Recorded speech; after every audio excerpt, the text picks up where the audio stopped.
Hello everyone, welcome back to your own YouTube channel equation visit. आज हम लोग शुरू करने वाले एक नया चैप्टर जिसका नाम है थर्मल प्रॉपर्टीज ऑफ मैटर। देखिए ये एकदम अलग यूनिट है। इस यूनिट में यहाँ से हम लोग हीट, टेम्परेचर कन्वर्जन, थर्मोडायनेमिक्स के law, zeroth law, first law, second law, ये सब चीजें पढ़ेंगे। और अभी तक हम क्या पढ़ते आ रहे थे? अभी तक हम लोग वर्क डन, पावर, एनर्जी, ये सब चीजें पढ़ते हुए आ रहे थे। काइनेटिक्स, जो कि एक टेम्परेचर और टेम्परेचर के मेजरमेंट से अलग था। यहां से एक नई यूनिट शुरू हो रही है जिसमें हम टेम्परेचर और टेम्परेचर कन्वर्जन, थर्मोडायनेमिक्स, इन सब के बारे में पढ़ेंगे। ये बहुत ही आसान है, पिछली बार वालों से ये चैप्टर बहुत आसान है, बहुत क्विक है और बहुत छोटा भी है। तो जल्दी से इस चैप्टर के अंदर हम क्या क्या पढ़ने वाले हैं, सबसे पहले वो देखते हैं। चलिए, हम पढ़ने वाले हैं टेम्परेचर और हीट के बारे में। हीट कहाँ कहाँ पर बढ़ेगी, कैसे कैसे टेम्परेचर में चेंज आएगा, सबसे पहले उसको पढ़ेंगे। दूसरे नंबर पे हम पढ़ेंगे thermal expansion and its application. कैसे जब भी हम किसी बॉडी को हीट देंगे तो वो length wise, area wise, volume wise जो उसमें एक्सपेंशन होगा उसका एक बहुत ही सिंपल सा रिलेशन आएगा अल्फा बीटा गामा का, वो देखेंगे। फिर कैलोरीमेट्री देखेंगे, इनके बीच में एक फिजिकल प्रिंसिपल है, specific heat, change of state, heat transfer के मोड पढ़ेंगे तीनों, कन्वेक्शन, कंडक्शन, रेडिएशन, और लास्ट में न्यूटन लॉ ऑफ कूलिंग को भी पढ़ेंगे।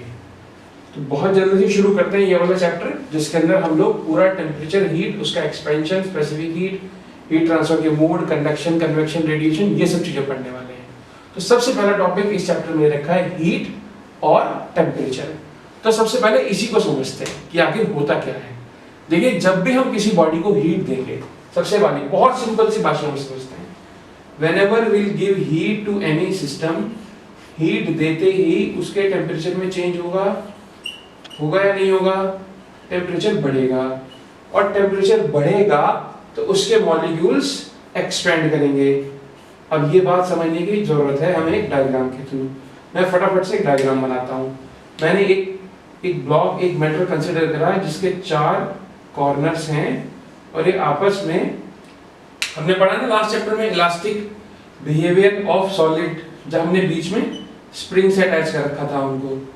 अब अगर मैं टेम्परेचर बढ़ा रहा हूँ, यानी कि मैं हीट दे रहा हूँ किसी भी सिस्टम को, तो इसके जो मॉलिक्यूल्स होंगे वो अपनी पोजीशन छोड़ के या तो बाहर की तरफ भागेंगे या अंदर की तरफ भागेंगे ना, मतलब there should be some change in the position of molecules particularly.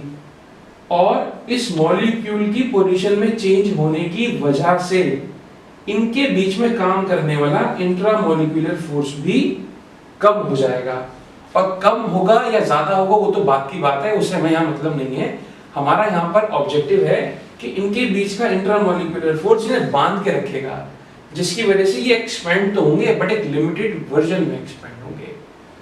Means heat transfer, given heat to any substance will help us to increase in temperature as well as in expansion of their molecules। ये बात तीन बात clear हो गई।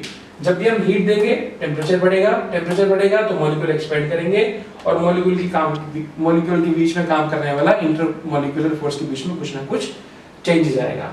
अब हम देख लेते हैं हीट की डेफिनेशन, फिर देखेंगे टेम्परेचर इंक्रीमेंट के बारे में। चलिए जल्दी से देखते हैं हीट क्या कह रहा है। Heat is something that produce sensation of hotness or coldness in us। देखो इसको एक एग्जांपल लेते हैं। अगर हम लोग किसी भी वार्म जगह के पास जाके खड़े हो जाएं, सपोज हम लोग धूप में ही खड़े हो जाएं कुछ सेकंड के लिए, तो क्या हम गर्म महसूस करेंगे? डेफिनेटली करेंगे। उसको गर्म महसूस करने का प्रिंसिपल ये है कि हमें कहीं से हीट मिल रही है, हमारी बॉडी कहीं से हीट एब्जॉर्ब कर रही है। या हम कहीं पे कोई लकड़ियां जल रही हो, हम उसके पास जाएंगे तो विल फील वार्म। अगर हम रेफ्रिजरेटर खोल लेंगे तो विल फील कोल्ड, वहां भी हीट जा रही है। वो अलग बात है वो एटमॉस्फेरिक टेम्परेचर से नीचे की तरफ जा रही है, वहां भी वर्क डन हो रहा है, वहां भी टेम्परेचर घट रहा है, बढ़ रहा है, वहां भी हीट दी जा रही है। कुछ ना कुछ तो काम रेफ्रिजरेटर में भी करना पड़ रहा है ना, तभी तो वो उसे नेचुरल या एटमॉस्फेरिक टेम्परेचर से नीचे मेंटेन कर पा रहा है। But the idea is something which gives a feeling of warm is known as heat. Heat is something that produce sensation of hotness or coldness in us। जिसकी वजह से हमें हॉटनेस और कोल्डनेस का एहसास हो। For example, if we stand near the fire we'll feel warm. हम अगर जहाँ पर लकड़ियाँ जल रही हो या जहाँ पर कुछ जल रहा हो वहाँ जाके खड़े हो जाएंगे तो हमें गर्म महसूस होगा ही होगा। चलिए, इंपॉर्टेंट पॉइंट निकल कर आ रहा है इस हीट ट्रांसफर में ही, हीट और टेम्परेचर डिस्ट्रीब्यूशन से ही, कि हीट किस डायरेक्शन में फ्लो होती है। देखिए, हीट के मोड पढ़ेंगे हम लोग हीट ट्रांसफर के अंदर। अभी हमको पता लग गया हीट क्या है। Heat is something which provides us sensation of hotness और कोल्डनेस इन अस। अगर हम किसी गर्म जगह के पास जाके खड़े होंगे तो वील फील वार्मथ। अब एक इंपॉर्टेंट बात निकल के आई कि हम हीट जो होगी हमारी, that heat will always flow from a hot body to a cold body. हमेशा एक गर्म बॉडी से ठंडी बॉडी की डायरेक्शन में ही फ्लो होगी। Heat gained by the body will be positive and heat lost by the body will be always negative. ये दो बहुत इंपॉर्टेंट पॉइंट्स हैं, ये नोट तीनों, it's very important. Heat will always flow from a hot body to a cold body. Number one, heat gained by the body will be positive mathematically, क्योंकि वहाँ की numerical करेंगे तो हमें वैल्यू निकल जाएगी। अगर प्लस आ रही है, प्लस ऑफ जूल, तो दैट इज अंडरस्टूड कि हीट इज गेन्ड। नेगेटिव आ रहा है, that means heat is lost that particular body.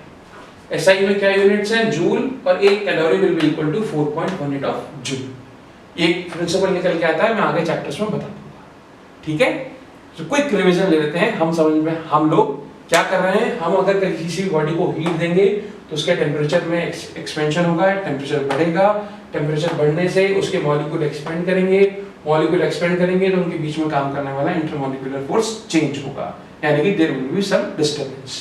और हीट एक ऐसी चीज है जिसकी वजह से हमारी बॉडी या तो हॉटनेस फील करेगी या कोल्डनेस फील करेगी। फॉर एग्जांपल, अगर हम किसी गर्म जहां पर हमारी आग जल रही हो वहां जाके खड़े हुए तो हम लोग गर्म महसूस करते हैं। तीन इंपॉर्टेंट पॉइंट निकल के आए, 3 very important point. Heat will always flow from a hot body to a cold body.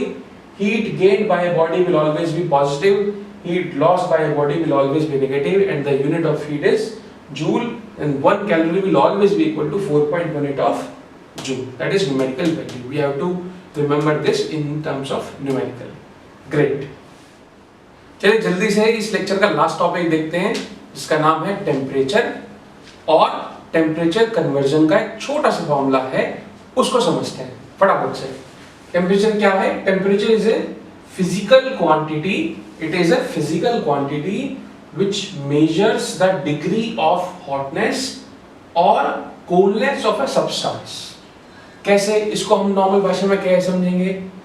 Suppose हमारे पास ये मार्कर ही है, अब मैं इस मार्कर को गर्म करने रखूं, मैं उसको हीट दूं, एनर्जी ट्रांसफर होगी और टेम्परेचर डिफरेंस होगा, लेकिन कितना होगा भाई? अगर हम एटमॉस्फेरिक टेम्परेचर से ज्यादा बढ़ेंगे तो कितना बढ़ेंगे? मैथमेटिकली कैसे क्वांटिफाई करेंगे? Temperature helps us in quantify that degree. मतलब it is a physical quantity which measure the degree of hotness. Suppose हमारे पास एक बर्तन है हमारे पास, अभी हम उसे गर्म महसूस कर रहे हैं, लेकिन अगर हम इसमें और हीट देंगे, ये 30 डिग्री सेल्सियस पर है, ये गर्म है, मैं इसको और हीट दे रहा हूँ, और भी गर्म हो रहा है, लेकिन कितना गर्म होगा? अब ये 60 पे पहुंच गया, तो यानी कि 30 डिग्री का चेंज हुआ, 30 से प्लस 30 60 ना, that change how we identified this. हमें पता कैसे लगा? हमें पता लगा इस मैथमेटिकल नंबर से, हमें पता लगा टेम्परेचर की वैल्यू से कि ये इतना गर्म हुआ है। या अगर मैं इसी को उल्टा कर दूं, मैं इसी सब्सटेंस को रेफ्रिजरेटर में रख दूं, हमारा दूध है, हमने दूध को उबाला, उबालने के बाद वो 100 पे पहुंचा, हमने बता दिया भैया उबल गया है। अब हम इसको फ्रिज में रखेंगे, फ्रिज में रखेंगे तो बाहर इसका टेम्परेचर है सपोज 35 डिग्री सेल्सियस। फ्रिज में रखने के बाद हमें ये ठंडा लग रहा है, ठंडा लगने का मतलब क्या है? इसका डेफिनेटली टेम्परेचर 35 से कम 20, 10, 5 कुछ तो डिग्री सेल्सियस है ना। तो that degree, that physical quantity which measure the degree of hotness, अगर गर्म हो रहा है कितना गर्म हो रहा है, और ठंडा हो रहा है तो कितना ठंडा हो रहा है, फिजिकल नंबर जो ये बताएगा कि भैया आप गर्म हो या आप ठंडा हो। Basically we are going to measure in terms of mathematics. जहां पर भी मैथमेटिक्स है उसकी डिग्री निकाल पा रहे हैं, उसको बोलते हैं हम टेम्परेचर। और लास्ट में एक रिलेशन निकल कर आता है, C/5 is equal to F-32/9, K - 273.15 divided by 5, ये एक फॉर्मूला है, यूनिवर्सल फॉर्मूला है, जिसमें हम किसी भी अननोन को, अगर वो फ़ारेनहाइट है, अगर वो केल्विन अननोन है, तो हम डिग्री सेल्सियस दे रखा है, इस दोनों के बीच में कंपेयर करके निकाल सकते हैं। इसको भूल जाएं थोड़ी देर के लिए, डिग्री सेल्सियस दे रखा है और केल्विन अननोन है, तो इन दोनों को बीच में रख के निकाल सकते हैं। It is a general formula. Relation between kelvin and centigrade is K = 273.15.C। C को उधर ले जाओ तो K इधर का माइनस हो जाएगा ना, K - C, ये लिखा हुआ है। आइस पॉइंट मतलब जहां पर वो आइस की फॉर्म में है, 0 डिग्री सेल्सियस पर है। स्टीम पॉइंट वो जब अपनी आइस से फॉर्म बदल के अपने आप को चेंज करके वो स्टीम में कन्वर्टेड हो चुकी है। तो आइस पॉइंट है 0 degree Celsius, kelvin scale is 273.15 या इसको हम भी तो बोल सकते हैं, और केल्विन और 0 degree Celsius, 0 degree Celsius. Steam point यानी कि 100 degree Celsius in kelvin will be, इसी में 100 जोड़ दो तो निकल के आया 373.15 kelvin. I hope you must have understood entire lecture. आज के लेक्चर में एक नया चैप्टर हमने शुरू करा, टेम्परेचर, हीट को पढ़ा। हीट हमने समझा, heat is a form of energy transfer, but with virtue of temperature difference. Temperature को समझा, it is a physical quantity which is measure the degree of hotness and coldness. और temperature का हमने एक कन्वर्जन फॉर्मूला निकाला, जिसके अंदर हम degree Fahrenheit, degree Celsius, degree kelvin का एक यूनिफॉर्म एक फॉर्मूला निकल के आया। कोई भी वैल्यू अननोन हो, कोई भी वैल्यू गिवन हो, put the value, get the answer. अभी भी कोई कंफ्यूजन है, कोई आपको डाउट है, तो please do write us in our comment box. Thank you so much for watching. Happy learning.